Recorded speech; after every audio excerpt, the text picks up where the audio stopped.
বর্তমানে চারকোনা চুড়ি নিয়ে আপুদের মধ্যে ভীষণ একটা কনফিউশন কাজ করছে। অনেকে তো আমাকে ইনবক্সে মেসেজ দিয়েছেন যে আপু আপনি আমাকে বড় সাইজের চুড়ি দিয়েছেন। আসলে বিষয়টা এমন না, চলুন আপনাদের ভালোভাবে এক্সপ্লেন করি। চারকোনা চুড়িতে যেহেতু চারকোনা কিছুটা ফাঁকা অংশ থাকে, যার ফলে আপনাদের মনে হয় যে চুড়িটা আপনার হাতের সাইজ থেকে অনেক বড় সাইজের, কিন্তু আসলে এমনটা না। এই যে চুড়িটা দেখছেন এটাও কিন্তু সেম সাইজের একটা রাউন্ড শেপের চুড়ি। আপনাদের বোঝার সুবিধার্থে আমি দুইটা চুড়ি একসাথে করে ভালোভাবে বোঝানোর চেষ্টা করি।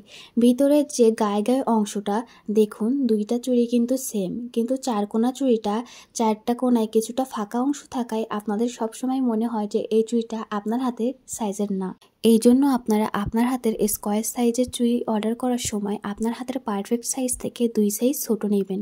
আপনার হাতের সাইজ যদি 28 হয় তখন আপনি 26 সাইজের নেবেন, এবং 26 হলে সেখানে 24 নেবেন। আর 24 হলে তো আপনাকে 24 নিতে হবে, কারণ এর নিচে কোনো সাইজ হয় না।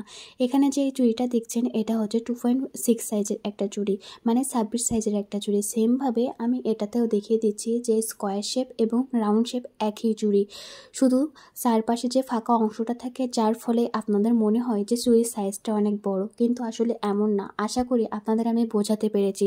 তারপরেও যদি কোনো সমস্যা থাকে অবশ্যই আমাকে কমেন্ট বক্সে জানাবেন।